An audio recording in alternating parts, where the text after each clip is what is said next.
우리에게 주신 말씀은 요한계시록 7장 1절에서 17절까지의 말씀입니다. 신약성경 405쪽에 있습니다. 요한계시록 7장 1절에서 17절의 말씀을 함께 합독하시겠습니다. 이 일 후에 내가 네 천사가 땅 네 모퉁이에 선 것을 보니 땅의 사방의 바람을 붙잡아 바람으로 하여금 땅에나 바다에나 각종 나무에 불지 못하게 하더라. 또 보매 다른 천사가 살아계신 하나님의 해돋는 데로부터 올라와서 땅과 바다를 해롭게 할 권세를 받은 네 천사를 향하여 큰 소리로 외쳐 이르되 우리가 우리 하나님의 종들의 이마에 인치기까지 땅이나 바다나 나무들을 해하지 말라 하더라. 내가 인침을 받은 자의 수를 들으니 이스라엘 자손의 각 지파 중에서 인침을 받은 자들이 14만 4천이니 유다 지파 중에 인침을 받은 자가 1만 2천이요 1만 2천이요 아셀 지파 중에 1만 2천이요 납달리 지파 중에 1만 2천이요 므낫세 지파 중에 1만 2천이요 시므온 지파 중에 1만 2천이요 레위 지파 중에 1만 2천이요 이사갈 지파 중에 1만 2천이요 스불론 지파 중에 1만 2천이요 요셉 지파 중에 1만 2천이요 베냐민 지파 중에 인침 받은 자가 1만 2천이라. 이 일 후에 내가 보니 각 나라와 족속과 백성과 방언에서 아무도 능히 셀 수 없는 큰 무리가 나와 흰 옷을 입고 손에 종려 가지를 들고 보좌 앞과 어린 양 앞에 서서 큰 소리로 외쳐 이르되 구원하심이 보좌에 앉으신 우리 하나님과 어린 양에게 있도다 하니 모든 천사가 보좌와 장로들과 네 생물의 주위에 서 있다가 보좌 앞에 엎드려 얼굴을 대고 하나님께 경배하여 이르되 아멘. 찬송과 영광과 지혜와 감사와 존귀와 권능과 힘이 우리 하나님께 세세토록 있을지어다. 아멘 하더라. 장로 중 하나가 응답하여 나에게 이르되 이 흰옷 입은 자들이 누구며 또 어디서 왔느냐.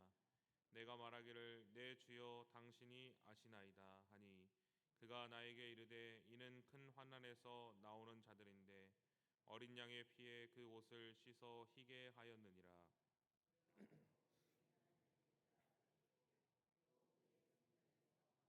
하나님을 섬기며 보좌에 앉으신 이가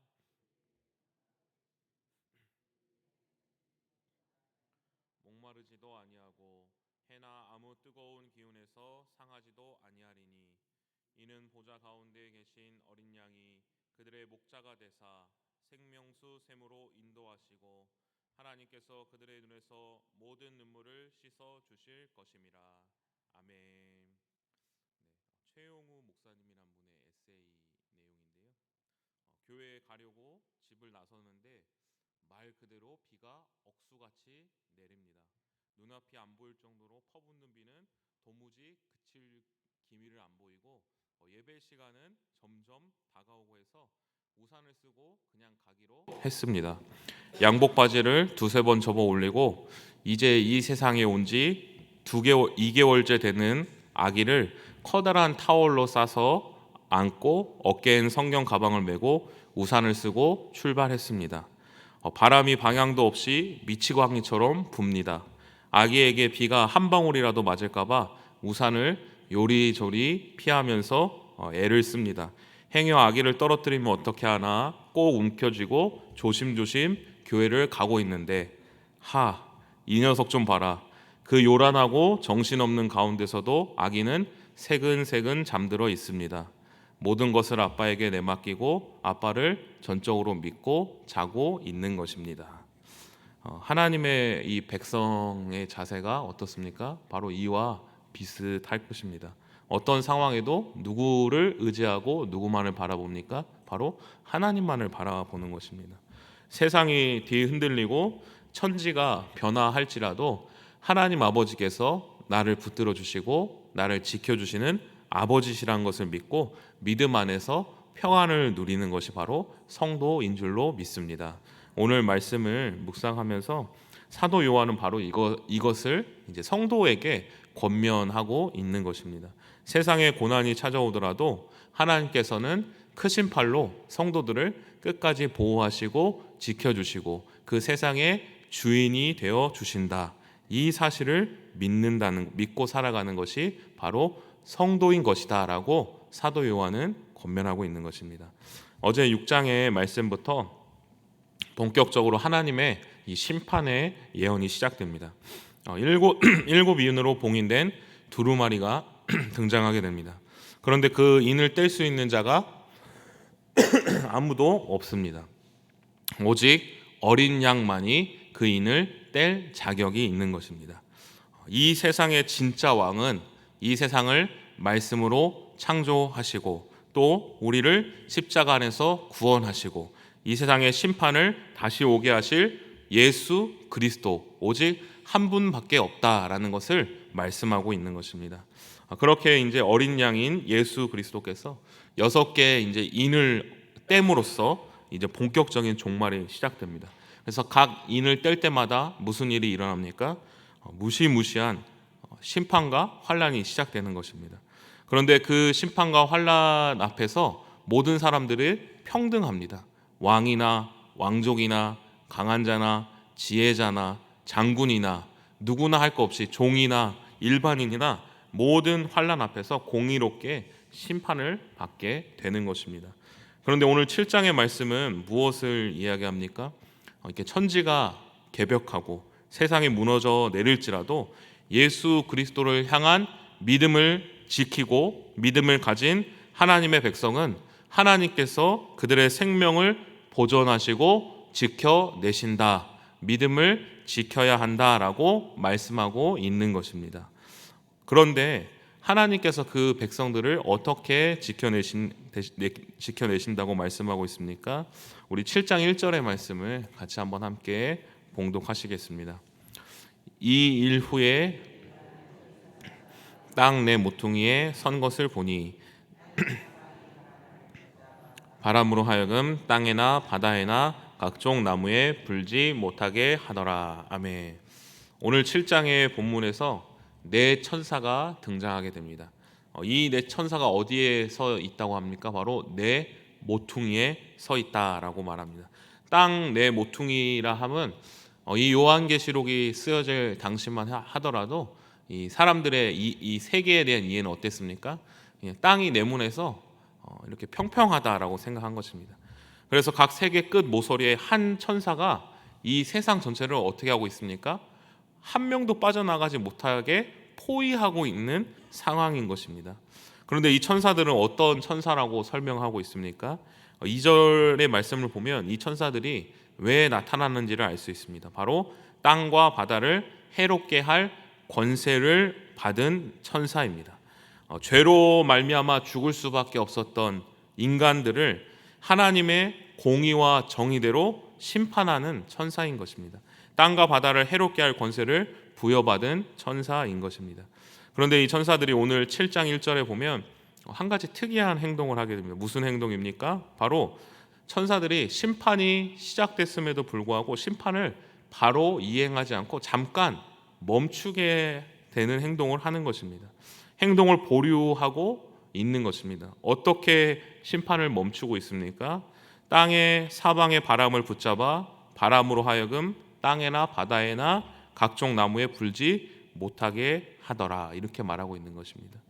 바람은 성경에서 무슨 의미를 가지고 있습니까? 바로 심판의 의미를 가지고 있습니다. 예레미야 25장 32절의 말씀을 제가 읽어드리겠습니다. 만군의 여호와께서 이와 같이 말씀하시니라. 보라, 재앙이 나서 나라에서 나라에 미칠 것이며 큰 바람이 땅 끝에서 일어날 것이라. 다니엘 7장 2절입니다. 다니엘이 진술하여 이르되 내가 밤에 환상을 보았는데 하늘에 네 바람이 큰 바다로 몰려 불더니. 하나님께서 심판을 위해서 서 있던 천사들이 잠시 심판을 멈추도록 바람을 붙잡게 한 것입니다. 왜 바람을 붙잡게 하셨습니까? 우리 2절 3절의 말씀을 한번 같이 함께 봉독하시겠습니다. 또 봄에 다른 천사가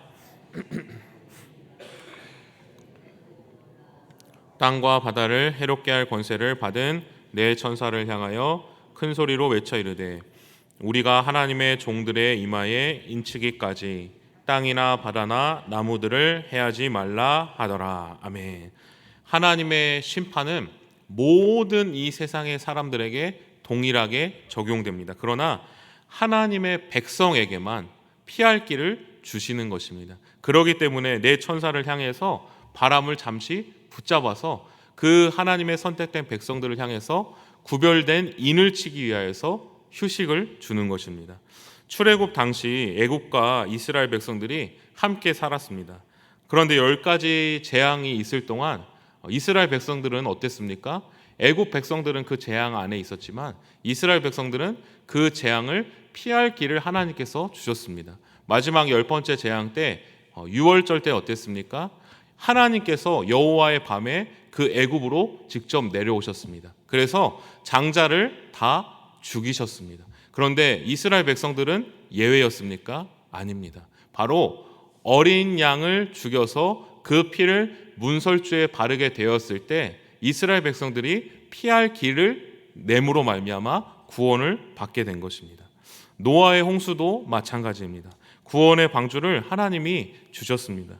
그 방주에 탔을 때 그 노아가 피할 길을 얻게 된 것입니다. 모든 사람이 홍수 안에서 휩쓸리게 되었습니다. 오늘 요한계시록의 말씀을 보면 죽음의 천사, 심판의 천사가 모든 이 세상을 심판하게 됩니다. 그러나 성도들에게 잠시 구원을 줄 수 있는 하나님의 인이 그 성도들에게 쳐질 수 있는 시간을 주게 되는 것입니다. 그래서 그들을 돕게 되는 것입니다. 우리도 마찬가지인 줄로 믿습니다. 우리에게도 바로 이 심판의 때, 마지막 때가 등장합니다. 이 세상에 그 누구도 피할 수 없는 종말의 때가 찾아오는 것입니다. 이 세상의 종말도 있으며 개인의 종말도 있습니다. 그것은 무엇입니까? 바로 죽음입니다. 이 세상의 권세자나 부자나 지혜자나 그 누구도 죽음이란 심판 안에서 피할 수 있는 사람이 없는 것입니다. 그러나 하나님을 믿는 우리 하나님의 백성은 죽음의 심판 앞에서 그 심판이 우리에게 심판으로 다가오지 않고 구원으로 다가오게 됩니다. 왜 그렇습니까? 바로 우리를 위해서 먼저 십자가에 못 박혀 죽으신 예수 그리스도께서 우리를 위해서 죽으시고 부활하심으로 우리를 의롭다고 인정하여 주셨기 때문입니다. 우리 죄를 위해서 십자가에 못 박혀 죽으신 예수님을 믿음으로 말미암아 그 죽음이 심판에서 구원으로 바뀌게 되었습니다. 그렇기 때문에 우리는 어떻습니까? 이 심판을 앞에 두고서도 평안할 수 있는 것입니다. 하나님은 하나님의 백성들을 보호하시기 위하여서 하늘에서 별이 떨어지고 운석이 떨어지는 상황에서도 바람을 멈추시고 나무의 나뭇가지조차 흔들리지 못하시도록 보호하시는 하나님이시라는 것입니다. 이 세상을 창조하시고 다스리시는 하나님께서 우리를 지키시고 끝까지 보호하여 주시는 분이신 것입니다. 이 사실을 믿고 하나님이 주시는 평강과 평안을 누리는 우리 모든 성도님들 되시기를 간절히 소망합니다. 그런데 하나님께서는 어떤 백성을 구원하신다고 말씀하고 있습니까? 어떤 백성을 인을 친다고 말씀하고 있습니까? 첫 번째로 어린 양의 피가 발린 사람들입니다. 내 죄를 위해서 예수 그리스도께서 십자가에 못 박혀 죽으셨다는 그 믿음이 마음 가운데 확실하게 자리 잡고 있는 사람들인 것입니다. 요한계시록이 쓰여질 당시 초대교회 성도들이 로마의 박해를 받았습니다. 그런데 그 마음 가운데 흔들림이 있었습니다. 내가 예수님을 믿음으로 말미암아 이 세상을 살아가는데 어려움과 고난을 받고 있었던 것입니다. 그런데 예수님이 이 세상의 창조자시고 예수님이 이 세상의 마지막 때의 심판자이시라는 그 믿음이 흔들리지 않고 이 세상의 참된 왕이시라는 것을 끝까지 믿고 나아갈 때 그 성도에게 하나님께서 하나님의 구원의 인을 치신다는 것입니다. 우리 모든 성도님들께서도 때로는 예수님을 믿고 살아가는 그 믿음이 이 세상을 살아가면서 흔들릴 때가 있지만 예수님이야말로 이 세상의 진정한 왕이시라는 것을 끝까지 붙들고 믿고 나아가는 우리 모든 성도님들 되시기를 간절히 소망합니다. 두 번째로 그 마음 가운데 성령의 인치심을 받은 것입니다. 에베소서 1장 13절의 말씀입니다. 그 안에서 너희도 진리의 말씀 곧 너희의 구원의 복음을 듣고 그 안에서 또한 믿어 약속의 성령으로 인치심을 받았으니 예수 그리스도를 믿음으로 내 안에 하나님의 성령이 거하시고 그 성령님의 충만함을 상모하고 성령님의 말씀을 분별하여서 성령의 음성대로 살아가는 자들에게 하나님의 인치심이 임하였다라는 것입니다.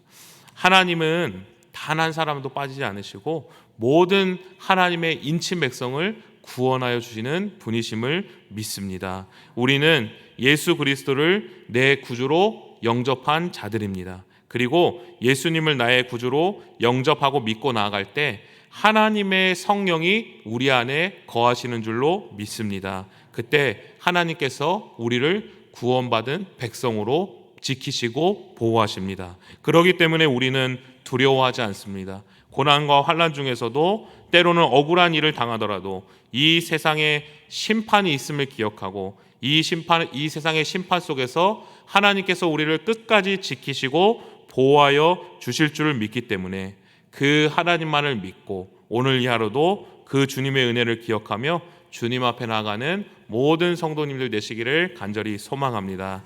기도하시겠습니다. 전능하신 하나님 아버지, 은혜를 감사드립니다. 우리의 상황이 아무리 어렵고 힘들지라도 천지를 지으신 하나님 아버지를 끝까지 붙잡고 우리의 구원자가 되어주신 예수님만을 믿고 담대하게 나아갈 때 하나님께서 성도들을 끝까지 지키시고 보호하여 주신 줄로 믿습니다. 이 믿음이 오늘 이 하루도 흔들리지 않게 하시고 오직 주만 바라보며 나아가는 이 하루 되게 하여 주옵소서. 예수님의 이름으로 기도합니다. 아멘. 다 함께 주님께서 가르쳐준 기도하겠습니다. 하늘에 계신 우리 아버지, 아버지의 이름을 거룩하게 하시며 아버지의 나라가 오게 하시며 아버지의 뜻이 하늘에서와 같이 땅에서도 이루어지게 하소서. 오늘 우리에게 일용할 양식을 주시고 우리가 우리에게 잘못한 사람을 용서하여 준 것 같이 우리 죄를 용서하여 주시고 우리를 시험에 빠지지 않게 하시고 악에서 구하소서. 나라와 권능과 영광이 영원히 아버지의 것입니다. 아멘. 우리 이 시간 계속해서 기도하실 때 오늘 주신 말씀 붙들고 먼저 기도합니다. 예수 그리스도를 믿는 믿음 안에서 우리의 마음을 지키고 예수님을 나의 구주로, 예수님을 나의 왕으로 믿고 살아가는 오늘 이 하루 될 수 있게 해달라고 함께 합심하여 기도합니다. 성령으로 충만하게 하셔서 오늘도 마땅히 기도할 바를 알게 하시고 이를 통해 모든 것을 합력하여 선을 이루시는 하나님을 경험할 수 있도록 또 한국교회의 말씀과 기도의 능력을 충만하게 부어주시고 어두운 세상에 영적 대안을 제시하는 빛과 소금의 역할을 감당하는 한국교회 될 수 있게 해달라고 북한 주민들이 주체사상으로부터 벗어나게 하시고 김정은 우상체제가 무너지게 하시고 평화적인 통일을 이루어 주시도록 또 이 땅의 위정자들이 또 자신들의 당리당락에서 벗어나 서로 협력하여 백성과 나라가 잘 되는 길이 무엇인지 고민하고 실행할 수 있도록 또 계속해서 진행되는 여름 사역들, 여름 성경학교와 수련회를 위해서 그 안에 주님의 사랑과 예수 그리스도의 사랑이 충만하게 넘쳐나는 여름 사역 될 수 있게 해달라고 이 시간 주님의 도우심을 간구하며 함께 합심하여 기도하시겠습니다. 하나님 아버지, 은혜를 감사드립니다. 이 세상은 죄로 말미암아 하나님의 임재 안에서 심판과 종말을 맞이하게 됩니다. 새로운 주님의 나라가 세워지게 됩니다. 그때 하나님 모든 죄악된 인간들은 하나님께 종말과 심판을 받고 하나님 아버지, 이 세상은